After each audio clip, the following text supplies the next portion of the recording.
Yo, what's up guys, back with another episode. Today we'll be covering Chapter 2, The Real Estate Broker in the Shadow. Now let's jump right into it. After meeting with the mysterious man, he tells us that his name is Tachibana, and he takes us to his penthouse, where we take a shower. This was actually meant to be a nude shower scene, however it was removed last minute due to concerns of wasting their budget on rendering Kiru's balls of steel. After we take a shower, we meet Tachibana. He offers us dinner, but we refuse. He explains that his right hand is a prosthetic and he lost his hand years ago. We basically say, "Did I ask?" because I don't recall asking. Out of spite, Tachi Banana basically doxes us and tells us about our own childhood. He also releases our IP address and searches for our now. No! My friends cannot find out I partake in Domimami roleplays. We basically tell him to cut the BS and tell us what he is after. Tachi Banana tells us that he's also after the empty lot. He tells us that if he can get his hands on the empty lot first, Kazama will be protected and he will help us prove our innocence. We reject the offer because this is way too good and convenient. He tells us to call him if we change our mind. We leave the building and decide to go and show Nishiti that we are not dead. I heal up by drinking multiple crates of alcohol. Then I skedaddle over to Kazama's office. We meet Nishiti and tell him everything. He asks us to tell Kashiwagi, but we say no because we are no longer Yakuza. We tell Nishiti to tell Kashiwagi himself. 10 years in the joint agrees and says that he will meet us later in our apartment. We walk towards our home, but we are stopped by Fifo Thumb. He tells us to give him our money, but we refuse, and this sparks a brawl. And this is where we meet Mr. Shakedown.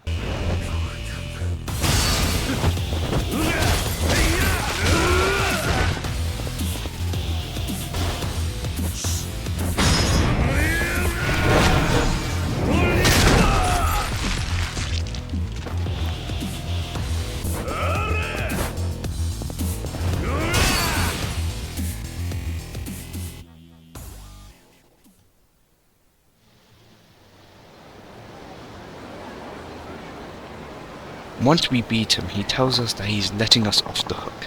Okay, buddy, I absolutely destroyed you in the fight, and you say you'll let us off the hook? Pray I don't see you again.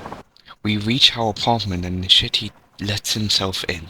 We ask how Kashiwagi reacted, and Nishiti tells that he just sat there in silence. Nishiti informs us that the loan shark from before was killed, presumably by Kuz. Nishiti tells us that going to Kuz and beating the information out of him will not be a good idea. We ask Nishiti if he knows Tachi Banana Real Estate. Nishiti explains that they are property acquisition specialists honing in on Kamuracho. Despite Kamuracho being packed tight full of businesses such as bars and clubs, with many run by the Tojo clan families, but somehow Tachi Banana Real Estate was able to buy up businesses. Any businesses they set their eyes on is closed within days, no matter how popular or successful they are. They do this by bribes, threats, harassment, and more. Nishiti says that they are more Yakuza than Yakuza themselves. They'll even go toe-to-toe with the Tojo clan muscle protecting businesses. They are also so threatening that even the Tojo HQ is trying to shut them down. Nishiti explains that they are nasty if you're against them, but if they are on your side, things get interesting. We still don't trust them, so Nishiti suggests that we should investigate them together. However, we say that us and Nishiti should keep our distance, because we are no longer Yakuza. In the morning, we head out and try to find some clues. Okay, now this is the part of the game where it hits you with like 10 sub-stories. Sub-stories are basically side quests, and they usually come to you instead of you finding them. And holy hell, I completed like 5 sub-stories before I even progressed the main story. I mean, there's one where I had to pretend to be a TV producer, another where I helped train a dominatrix.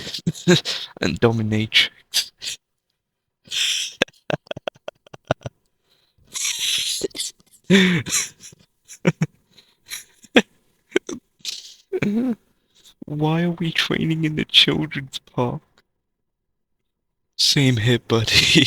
Same here.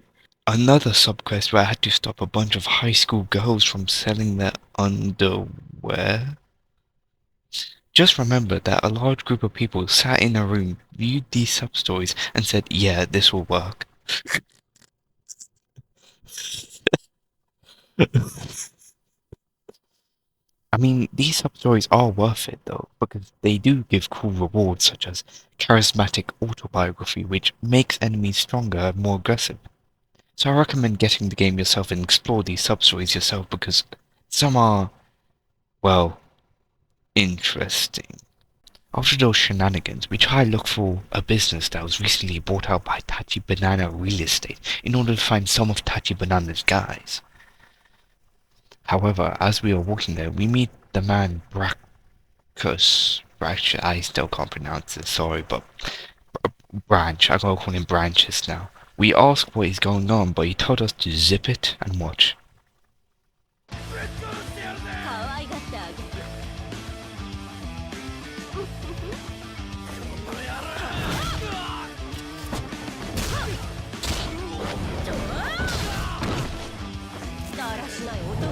Mommy, sorry, mommy, sorry, mommy, sorry, mom.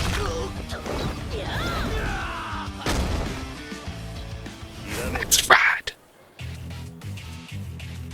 We unlock Beast Out, which basically makes us a 300-kilogram gorilla, which allows us to use furniture as a weapon of war.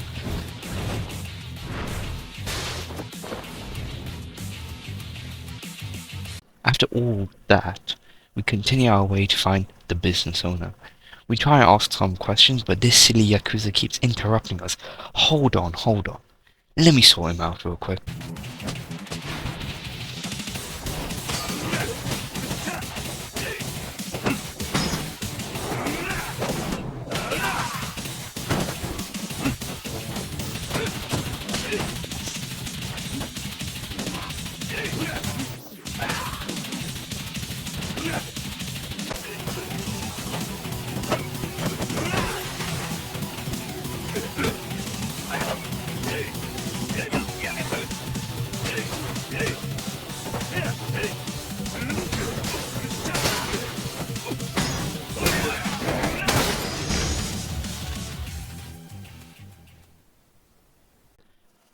We find out that there is one business owner that is stubborn of moving out of the building that this guy and his business was in. He says that he should be at the Haku building on Shinshifuku Street. So we skedaddle our way over there and find a bunch of homeless men just hanging around that building. We go to the last remaining business and meet the owner. We talk for a bit about Tachi Banana Real Estate. But Tachi Banana's men are outside the door. We tell him to let them in so we can find out more about Tachi Banana Real Estate. Enter is a guy named Oda and some of Tachi Banana's men. They say that they will pay him 6 million yen if he moves out. The owner still refuses, so Oda throws the money at his face and tells him that they're not going to pay him anymore. We intervene, telling him that he should behave properly because the owner's wife and child is in the next room. Once they leave, the owner explains that he was stubborn so he could squeeze as much money as he could from Tachi Banana, which worked well.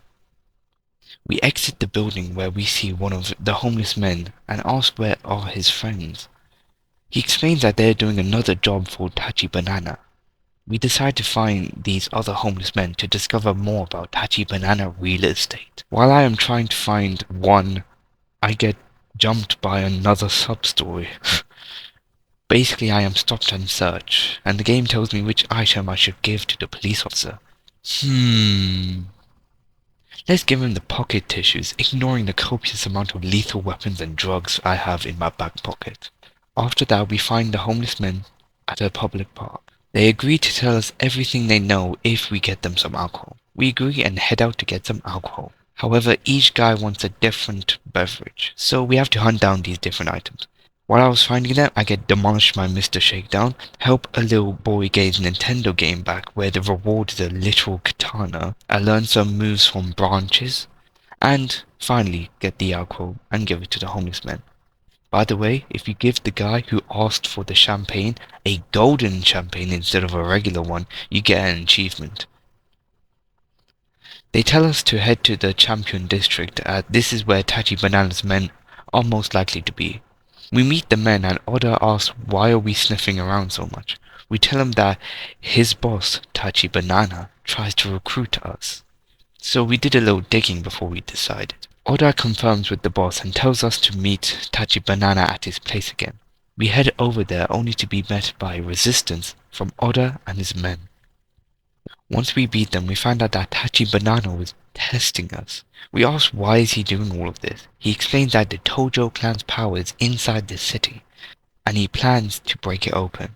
We find out that there is a mole within the Tojo clan. We ask who it is, and he reveals that it is, in fact, Kazama. He says that Kazama knows the identity of the person who knows where the owner of the empty lot is, which turns out to be Tachibanana. We ask for proof, and Tachibanana gives us a watch with Nishiti, Kazama, and us in it. We decide to ally ourselves with Tachibanana. And this ends Chapter 2 of Yakuza 0. In the next episode, we will finally step into the shoes of Meningitis. Don't forget to like and subscribe and comment which Discord server is best for Femdom roleplay. And oh yeah, I forgot to put some like goals. 5 likes and I'll post a banana pancake recipe in my community post.